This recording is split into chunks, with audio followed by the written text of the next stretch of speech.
There are growing fears of a major global trade war tonight. Or as the Wall Street Journal dubbed, the dumbest trade war in history. Is there anything China, Canada, and Mexico can do tonight? No. Republicans point to this already and say, look, Trump's strong-arm tactics work. Sir, your previous tariffs during your first administration cost Americans some $80 billion. Can you guarantee American families won't pay more? I can't guarantee anything. For quite some time, we've heard that Donald Trump was eager to take control of U.S. trade policy. In his first few weeks in office, he has certainly lived up to that expectation. Notably, Trump himself has hailed this as a major turning point for the U.S. economy. Just a few weeks ago, he announced a 25% tariff on goods from both Mexico and Canada, while Canadian energy products would face only a 10% tariff. Additionally, he implemented a blanket 10% tariff on Chinese goods. More recently, he has been considering reciprocal tariffs with other U.S. trade partners, including Japan and the EU. At the time of recording, the tariffs on Canada and Mexico have been temporarily paused, but those on China have already gone into effect. It appears that Trump is set on further exploring tariffs on additional countries in the coming weeks. What's interesting, however, is that the president cannot impose tariffs on any country arbitrarily. He must work within the existing legal framework. For instance, under Section 232 of the Trade Expansion Act of 1962, tariffs can be imposed for national security reasons. Section 301 of the 1974 Trade Act allows tariffs to be enacted if a foreign country engages in unfair trade practices, while the 1930 Tariff Act permits retaliatory tariffs if a foreign government discriminates against U.S. products. Beyond these legal provisions, tariffs require congressional approval. There is no inherent power that allows the president to place tariffs on foreign nations without cause. The only other way to use executive power for tariffs is by declaring a national emergency. This is why Trump has framed tariffs on Canada and Mexico as a response to illegal immigration and fentanyl trafficking. Linking them to a national crisis provides a legal justification. However, applying the same reasoning to China is more difficult. To address this, the White House has linked China's tariffs to the national emergency by arguing that the country has failed to curb the flow of precursor chemicals into the U.S. It's an intriguing strategy to observe in action, but ultimately Trump appears determined to impose tariffs wherever possible in an effort to boost tax revenue and shrink the trade deficit. This plan, according to Trump, marks a major turning point for the U.S. economy, strengthening America's financial and strategic position. However, many economists view it as a turning point for completely different reasons. Who pays the tariffs? As I explained in a previous video, a tariff is essentially a tax placed on imports, goods entering the country from abroad. Trump has strongly pushed the idea that foreign countries bear the cost of these tariffs, but that is actually misleading. In reality, U.S. businesses that purchase these imported goods must pay the tariff before they can be brought into the country. Take avocados as an example. About 90% of America's avocados are grown in Mexico, representing a trade valued at roughly $2.7 billion in 2024. If a 25% blanket tariff were imposed on all Mexican imports, a company like Walmart would have to pay an extra 25% tax to the U.S. government on avocado purchases before receiving them. So, if Walmart previously paid $1 per avocado after the tariff, the cost would rise to $1.25. However, businesses like Walmart don't absorb those costs themselves.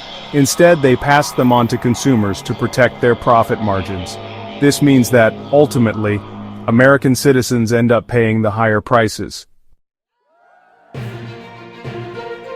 Despite this, Trump remains focused on one major benefit of tariffs: reducing America's trade deficit. While the White House officially frames these tariffs as a response to illegal immigration and fentanyl trafficking, the underlying motivation appears to be purely economic. This becomes especially evident when Trump discusses tariffs on countries beyond China, Mexico, and Canada. His messaging shifts toward trade imbalances. For example, following a meeting with Japan's Prime Minister, Trump addressed the press, stating, "We have a trade deficit with Japan of over $100 billion, but we're going to work that out very quickly. In fact, we could resolve it just through oil and gas." A trade deficit is an economic term that gets thrown around often, but it's fairly simple to understand. Countries produce certain goods and export their excess supply to others.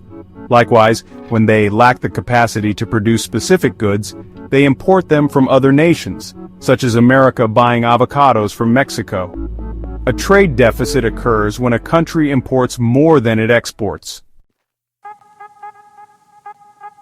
Over time, trade deficits are seen as problematic because they can lead to domestic job losses, as more of the goods consumed in the U.S. are produced abroad rather than domestically. This dependence on foreign imports also makes the country vulnerable, particularly during crises like COVID-19, which disrupted global supply chains. Additionally, having a trade deficit can give foreign nations leverage over the U.S. in negotiations since America depends on their goods. In 2024, the U.S. trade deficit stood at $98.4 billion, with the goods trade deficit reaching a record $1.2 trillion, meaning the country imported $1.2 trillion more in goods than it exported.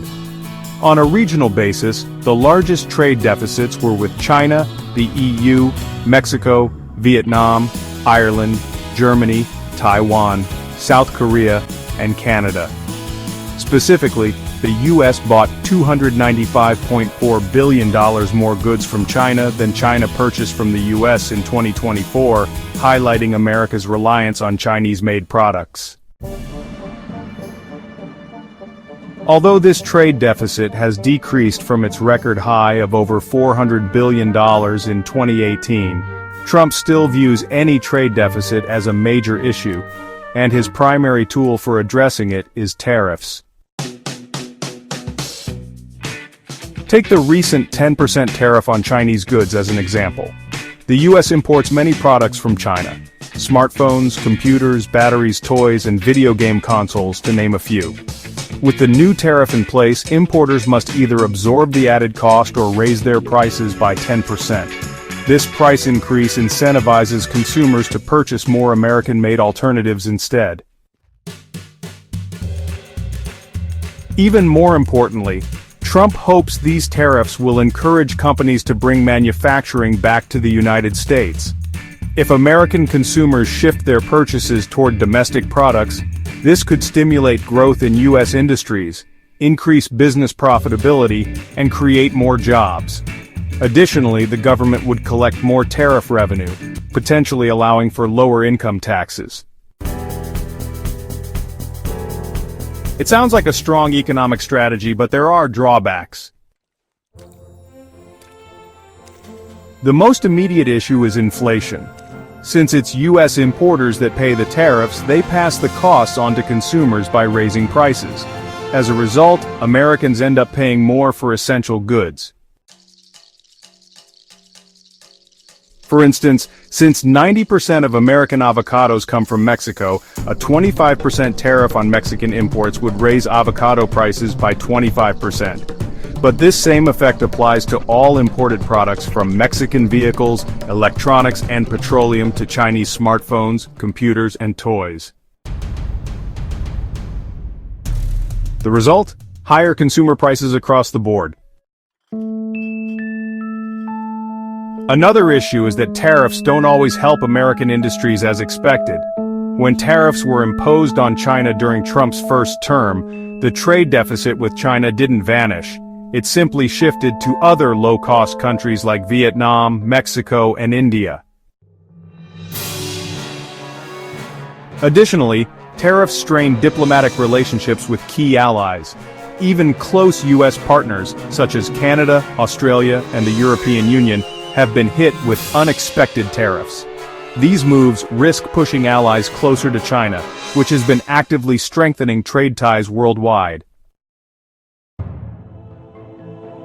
Ultimately, the impact of Trump's trade policies remains uncertain. While they may reduce the trade deficit and incentivize domestic production, they could also increase prices for American consumers, hurt diplomatic relations, and shift trade to other low-cost countries. So, do you think Trump's tariff strategy will be beneficial for America? Let me know your thoughts in the comments.